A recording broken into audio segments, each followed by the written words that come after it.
கைகளில் உன்னை தொடாமல் கண்கள் தூங்குமா சந்தன தேனை தராமல் தாகம் நீங்குமா காதலன் கைகள் படாமல் காதல் ஏதையா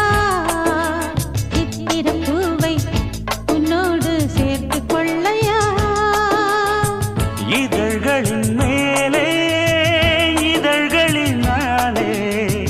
கதைகளை தீட்டு சுகக்கொடி ஏற்று மன்னவனே என் மன்மதனே என்னை தொட்டு தொட்டு தழு பட்டு பூவே